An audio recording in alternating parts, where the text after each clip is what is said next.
Brought to you by TechnoSpark 20 series smartphones.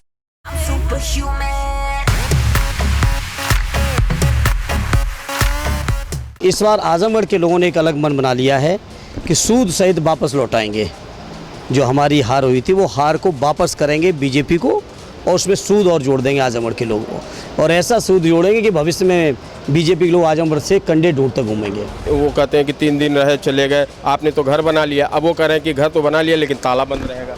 कोई ताला बंद नहीं रहेगा। जहाँ हम गए थे, हम बदायूं हमारी कर्मभूमि रही, मैनपुरी घर है, और स्वाभाविक है अगर वहाँ पे लोग चुनाव लड़ रहे हैं तो जाना चाहिए। और मैं गया, अब उनकी कोई नहीं पूछे कहीं और तो क्या करें। ये चुनाव संविधान बचाने के लिए लड़ लो, क्योंकि बहुत सारी बातें हैं कम समय में नहीं कही जा सकती, लेकिन मैं इतना कहूँगा देश का संविधान बचना बहुत ज़रूरी है। जिस दिन संविधान नहीं रहा उस दिन 135 करोड़ लोगों का कोई पूछने वाला नहीं होगा। कुछ मुट्ठी भर तानाशाह होंगे, उनकी गुलामी के अलावा देश पे कोई दूसरा रास्ता नहीं होगा। नमस्कार, मैं हूं राजीव कुमार और इस वक्त नामांकन का क्रम चल रहा है। समाजवादी पार्टी के प्रत्याशी धर्मेंद्र यादव जी ने भी अपना नामांकन दाखिल किया है।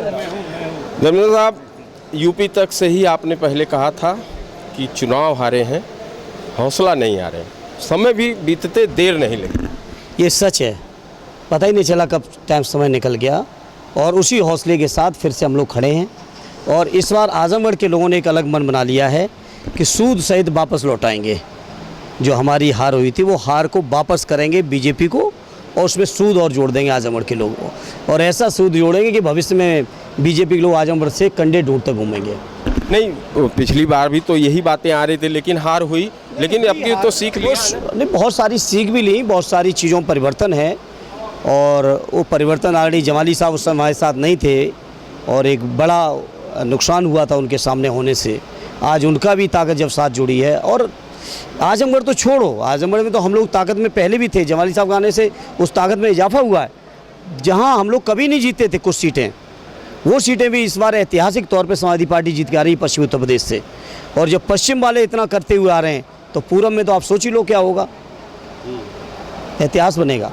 अच्छा, आज प्रदेश अध्यक्ष आए थे भूपेंद्र चौधरी जी, उन्होंने कहा कि सिर्फ पूरे प्रदेश में 5 यादव लड़ रहे हैं, वो भी एक परिवार। उनसे कहिए कि यादवों की राजनीतिक चिंता न करें। ऑलरेडी नेताजी ने, ऑलरेडी अखिलेश जी ने यादवों के मान सम्मान बढ़ाने के लिए और स्वाभिमान और भागीदारी के लिए जो करना था वो किया और करेंगे भी। और लेकिन हमारे राष्ट्रीय अध्यक्ष जी इस समय लगे हैं पूरे देश के पीडीए के लोगों को जोड़ने में। पहले वो बताएं उन्होंने कितने यादव अधिकारी पोस्ट किए। पूरे उत्तर प्रदेश के अंदर जेलों में चेक करिए, सारे यादव लोग। जितने हमारे बड़े नेता हैं उन नेताओं पे मुकदमे, उन पे जांचें।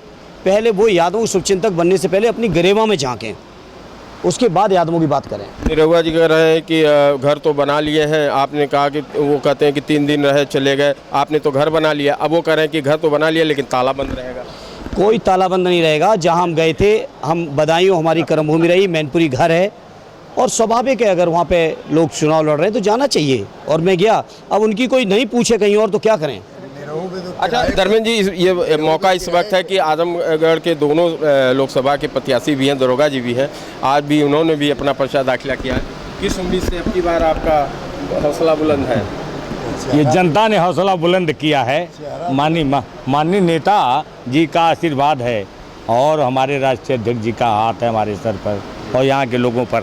आप बार बार आप लोग पूछ रहे हो कि ये क्यों। पहले आप निरहुआ से पूछ लीजिए कि कितने नेताजी कहते थे कि इटावा मेरा दिल है तो धड़कन आजमगढ़ है, इसलिए वो आए हुए हैं। ये नहीं आए हैं, आजमगढ़ के लोगों ने बुलाया है इन्हें, आजमगढ़ के का विकास बुलाया है। क्योंकि विकास की आंधी अगर कोई चलाने वाला उत्तर प्रदेश में होगा मुख्यमंत्री, तो उस व्यक्ति का नाम अखिलेश यादव है। अखिलेश यादव है, माननीय मुलायम सिंह यादव है। आज तक बता दो आप, सरकार रही, कितना विकास हुआ भाजपा में, कौन सा विकास हुआ, कैसे मांगेगा निरहुआ। अच्छा भैया, इस जीत के पीछे एक और रूप यहाँ पे है, शाह आलम गुड्डू जमाली साहब, क्या कहेंगे शॉर्ट में? नहीं, ऐसा नहीं है, ये गलतफहमी है आप लोगों को कि I am the only reason for the win. दरअसल जनता ने पूरा ये मन बना रखा है। सच बताऊं तो ये पब्लिक वर्सेस सरकार का चुनाव है, और जनता ने एक साथ एक मन बना रखा है, गठबंधन को जिताएगी, हमारे दोनों प्रत्याशी जीतेंगे। चलिए धर्मेंद्र जी, लास्ट में यही सवाल होगा कि हमारे जो यूपी तक के दर्शक हैं उनके लिए आपका एक मैसेज दे दीजिए। मैं सभी लोगों से कहूँगा कि देश के संविधान बचाने का चुनाव है। संविधान रहेगा तो आरक्षण रहेगा, संविधान रहेगा तो लोकतंत्र रहेगा, संविधान रहेगा तो सबको हक मिलेगा, संविधान रहेगा सबको न्याय, सम्मान और स्वाभिमान मिलेगा।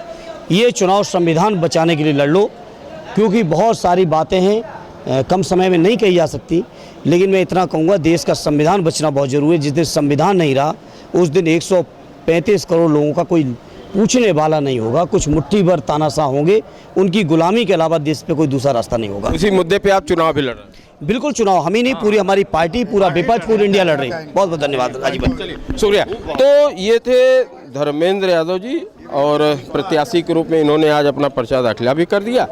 कई सवाल उठ रहे थे, कभी चुनाव लड़ने की बात आ रही थी, कभी नहीं लड़ने की बात, कभी राष्ट्रीय अध्यक्ष का नाम आ रहा था। सारी चीज़ों पे अब रोक तो लगी गई, पर्चा दाखिला भी हो गया, और साथ ही सबसे ज़्यादा इन्होंने जो जोर दिया है, आज प्रदेश अध्यक्ष ने यह कहा कि प्रदेश के 5 ही यादव पूरे प्रदेश में हैं, तो उसका भी बखूबी धर्मेंद्र यादव ने जवाब दिया। और जिस तरीके से संविधान को बचाने को लेकर, और चाहे यहाँ के जो किए गए विकास कार्य हैं उन पे यह चुनाव लड़ेंगे और अपनी जीत को सुनिश्चित करने का वादा करते हैं। राजीव कुमार, आजमगढ़, यूपी तक।